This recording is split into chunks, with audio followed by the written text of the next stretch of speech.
Entonces, también vamos a ver cómo toda esta parte de la operación es manejado a través del marco de referencia IT for IT. Entonces, en la diapositiva que tenemos actualmente en pantalla, podemos ver, digamos, el nivel 1 de la arquitectura de referencia para la gestión de servicios de tecnología de este marco. Abajo, no siempre son fáciles de traducir, ¿no? Y detección y corrección, detect to correct, ¿de acuerdo? Entonces, para acordarnos, los cuadros azules son los componentes funcionales que hacen parte del modelo o de la capa funcional. Los componentes negros, estos círculos negros son los objetos de datos que hacen parte de la capa o del modelo de información. Enseguida tenemos las líneas que son relaciones y que hacen parte del modelo de integración. Y por último, los círculos violetas son los objetos del servicio que hacen parte de la capa o modelo del servicio. ¿De acuerdo? Entonces, dentro de esta arquitectura de nivel 1, lo que apareció allí en el recuadro rojo en Detect to Correct es efectivamente digamos, hace referencia a los componentes funcionales, los objetos de datos, las relaciones y el objeto de servicio que tienen que ver con la parte de operación, ¿vale? Entonces, digamos, es la parte de este marco que tiene que ver con esta operación y con este soporte del servicio. Entonces, vamos a verlo en detalle, cada uno de estos componentes. Entonces, vemos primero que todo que al lado izquierdo tenemos el componente de incidentes. Ese componente funcional, de alguna manera, es comparable con un proceso de gestión de incidentes, ¿de acuerdo? A través de este componente es que este marco implementa el enfoque reactivo. Entonces, el enfoque reactivo, ¿qué quiere decir? Que cuando sucede algo, el área de tecnología reacciona. Entonces, allí se van a gestionar todos los incidentes que sean reportados por los usuarios, por el personal técnico o que sean detectados a través de herramientas de eventos o de herramientas automáticas. Y el propósito principal es restablecer el servicio de superación normal y reducir el impacto. ¿De acuerdo? Al lado izquierdo tenemos el componente de problemas, que digamos es la forma en que este marco implementa el enfoque proactivo. Básicamente gestiona el ciclo de vida de todos los problemas. Entonces el propósito es encontrar y documentar problemas, es decir, las causas raíces de los incidentes, como lo habíamos dicho antes, e implementar soluciones permanentes. Entonces, esta parte de gestión de problemas, este componente de problemas es muy importante hoy en día en las organizaciones de tecnología. Digamos, una buena gestión de servicios desde un punto de vista de la operación tiene que ver no con solamente resolver los incidentes o minimizar el impacto, sino con tratar de hacer de que esos incidentes no vuelvan a aparecer, con reducir el número de incidentes que aparecen. Es decir, no se trata solamente de apagar incendios, sino se trata a través de mejora continua y a través de estos enfoques proactivos de gestión de problemas, tratar de identificar esas causas raíces, documentarlas, aplicar soluciones permanentes para tratar de maximizar al máximo la estabilidad de las infraestructuras de tecnología y de esta manera, pues, como lo dije antes, tratar de minimizar el tiempo en el cual los servicios de mi portafolio pues están fuera de servicio o no están disponibles, ¿de acuerdo? ¿Qué es lo que sucede? Que si yo logro esto, que si yo logro una cierta robustez a nivel de mis infraestructuras y de mis servicios, pues el área de tecnología, la gente que trabaja en tecnología va a tener más tiempo para dedicarse a proyectos de innovación y a proyectos de desarrollo que permitan definitivamente pues apalancar el negocio a través de tecnología. Entonces, ¿qué sucede? En lugar de dedicarme a apagar incendios, me estoy dedicando al desarrollo de mi negocio, ¿vale? Digamos que esa es un poquito la idea que hay detrás de estos conceptos. ¿Listo? Enseguida tenemos aquí al nivel derecho, al lado derecho, el componente de eventos. Entonces, básicamente sirve para hacer la gestión de eventos. Entonces, va a apoyar ambos enfoques, tanto el reactivo como el proactivo. El enfoque reactivo al detectar incidentes y el enfoque proactivo al detectar anomalías que podrían convertirse en incidentes potencialmente. Entonces, yo al detectar esas anomalías a través de mi gestión de eventos, pues puedo decir, aquí hay algo que no está bien. Por ejemplo, los niveles de ocupación de mis procesadores en este nodo o en este elemento de configuración son más altos de lo normal. O en este otro servidor o en este otro elemento de configuración hay un nivel de ocupación de la memoria que no es normal. Entonces, eso de alguna manera, yo al poder monitorear eso, voy a poder decir, posiblemente allí puede ocurrir un incidente, ¿vale? Y de esa manera, pues, podría tratar de evitar que ese incidente ocurra. Y también es una manera de ayudar en ese enfoque proactivo. ¿Listo? A la derecha tenemos el componente de niveles de servicio, que básicamente se encarga de toda la parte de gestión de niveles de servicio. Allí está este elemento de color negro que se llama el Service Contract, que son los contratos de servicio. Allí dentro del contrato, pues se definen esos acuerdos de nivel de servicio. De hecho, ustedes van a encontrar en la plataforma, van a encontrar un ejemplo de un contrato, de un acuerdo de nivel de servicio, que lo vamos también a ver más tarde. Entonces, dentro de estos acuerdos de nivel de servicio que hay normalmente, pues hay una serie de lineamientos de cómo el proveedor va a prestar el servicio, bajo qué condiciones, y hay algo que es muy importante que son los objetivos de nivel de servicio, esos Service Level Targets. Eso es lo que va a definir de alguna manera la línea de conducta del área de tecnología, porque el área de tecnología, pues básicamente tienes que tratar de cumplir esos Service Level Targets lo máximo que se pueda, es decir, tratar de siempre cumplir esos objetivos de nivel de servicio para que en los reportes de servicio que le va a presentar al cliente, pues siempre pueda mostrar que de alguna manera pues está haciendo todo para alcanzar esos objetivos que fueron acordados.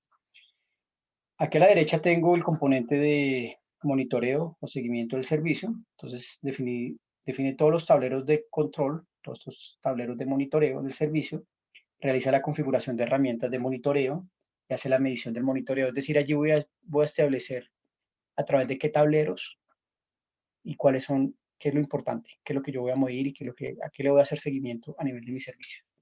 ¿No? Entonces allí tengo el Service Monitor, que son los monitores, ¿vale? Estos son creados durante el despliegue y allí se define qué es lo que debe ser monitoreado durante la operación, ¿vale? Aquí a la izquierda tengo un componente funcional que se llama diagnóstico y remediación, ¿vale? Dentro de ese elemento funcional que se llama diagnóstico y remediación, tengo este elemento negro, este objeto de datos negro que se llama el Runbook, que son los procedimientos para diagnosticar y resolver incidentes y problemas de manera automática. Entonces también hay una tendencia, sobre todo con los nuevos enfoques, a que a que los incidentes sean detectados de manera automática, sin ningún tipo de intervención humana. Entonces de eso se trata ese componente funcional de diagnóstico y remediación, y es, oiga, ¿cómo voy a hacer, a través de qué herramientas voy a tratar de hacer ese diagnóstico automático e inclusive esa restauración automática del servicio en caso de que ocurra un incidente? Digamos, hacia allá también se está avanzando bastante. A nivel derecho, tengo el componente de gestión de la configuración, que simplemente pues tiene que ver con toda la gestión de la composición de mis servicios, del modelo de servicio y de los elementos de configuración que están allí. Allí va a tener el servicio actual, ¿de acuerdo?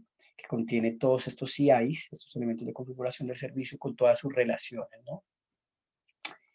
Y por este lado, pues voy a tener control de cambios, que me gestiona todo el ciclo de vida de cambios, ¿no?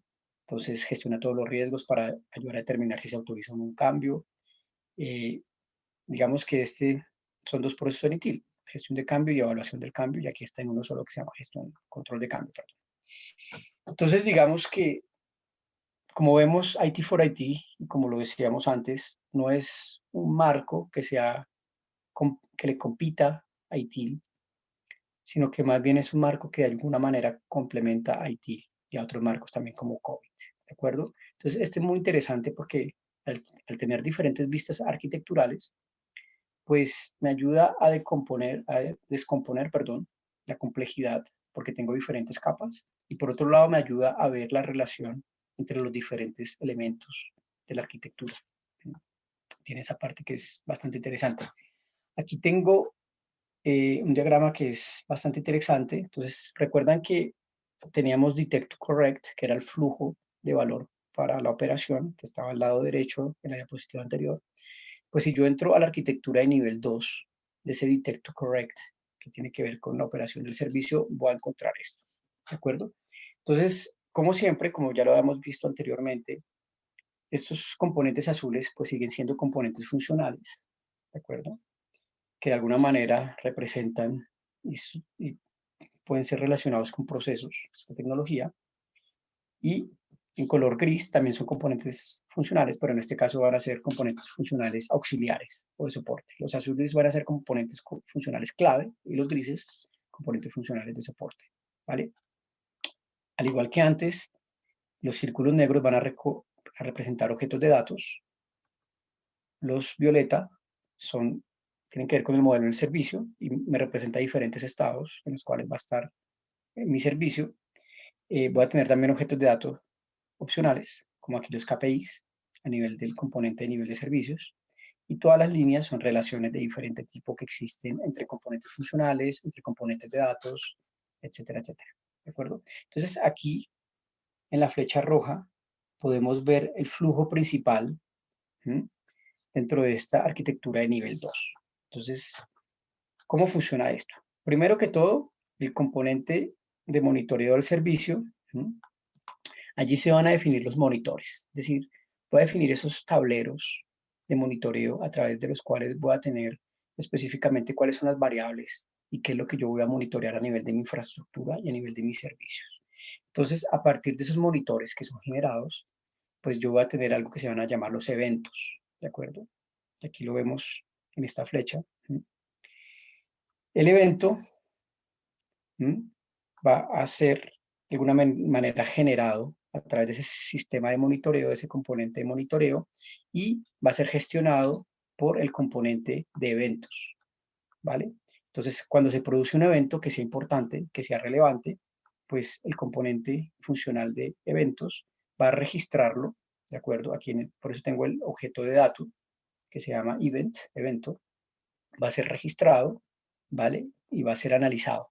En el caso en que se requiera, a partir de ese evento se puede generar un incidente, ¿de acuerdo? Porque yo, como ustedes lo saben, a partir de las lecturas, yo tengo diferentes tipos de eventos y algunos de esos eventos pueden ser que efectivamente ya hay un elemento de configuración que no está funcionando de manera correcta, es decir, hay una reducción en la calidad dentro de la operación de ese elemento de configuración, o puede ser sencillamente que ese elemento de configuración tenga que ser restablecido porque dejó de funcionar.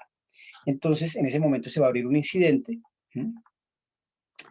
y, a ver, denme un segundito, y ese incidente que es generado desde los eventos, pues va a ser gestionado por el componente funcional que se llama incidentes, ¿de acuerdo? ¿Qué sucede? Ese incidente tiene que ser registrado también dentro de nuestra plataforma de gestión de incidentes. Y a través de esta línea podemos ver que el incidente va a quedar vinculado con el evento que dio origen al incidente. Aquí hay una relación de cardinalidad de N a M, porque un evento puede ayudarme a generar múltiples incidentes o varios eventos también me pueden ayudar a generar un solo incidente. Entonces aquí tengo este tipo de cardinalidad N a M. Enseguida, ¿qué sucede? Cuando hay varios incidentes que suceden o cuando hay un incidente grave, puede ser que el componente de incidentes genere un problema. Y en ese caso, pues van a haber equipos más especializados que van a gestionar ese problema. Y entonces, en ese caso, es el componente de problemas el que va a entrar a funcionar. En ese caso, lo que se genera a nivel de datos dentro de la plataforma es algo que se llama el error conocido o el problema. ¿Sí? Pueden ser ambos registros los que pueden ir allí. ¿Sí? Ese problema también vemos que está de alguna manera vinculado con el incidente. El incidente, no lo había dicho antes, pero lo voy a decir ahora, también está aquí relacionado a través de esta línea con la configuración del servicio. Este actual service representa mi modelo de configuración, en el cual están todos los elementos de configuración, todos los componentes de ese servicio, que gestión de incidentes requiere conocer esos elementos de configuración y requiere conocer ese modelo de servicio para poder detectar en cuál de esos elementos de configuración es que se está produciendo el incidente o en cuál de esos elementos de configuración es que está el origen del incidente. ¿De acuerdo? Entonces, por eso es que también hay esta relación. Aquí el problema o el error conocido queda también conectado con el incidente a través de datos. Todo esto a nivel de la arquitectura es para mostrar que debe haber una trazabilidad que yo debo saber cuando se genera un incidente, a partir de qué evento se generó, si se generó un problema, a partir de qué incidente se generó, y si yo estoy generando un incidente, cuáles son los elementos de configuración que estoy teniendo en cuenta. ¿De acuerdo? Por último, a partir de problemas, puede ser que se requiera un cambio. Como lo veíamos en un ejemplo anterior, puede ser, por ejemplo, que un punto de acceso a una red no esté funcionando y que tenga que ser cambiado. Entonces, en ese caso se va a cambiar, se va a activar control de cambios. Y eso sucede cuando, por ejemplo, el componente problemas abre un RFC, ¿sí? Y en ese caso es este componente funcional quien va a entrar a gestionar ese RFC y va entonces también a quedar a nivel de datos esa entrada registrada dentro del sistema de gestión. ¿Listo? Entonces aquí digamos que esto es grosso modo lo que va a suceder a nivel arquitectural, ¿sí? Dentro de esta parte de detectar y de corregir, ¿vale? ¿Algún tipo de pregunta?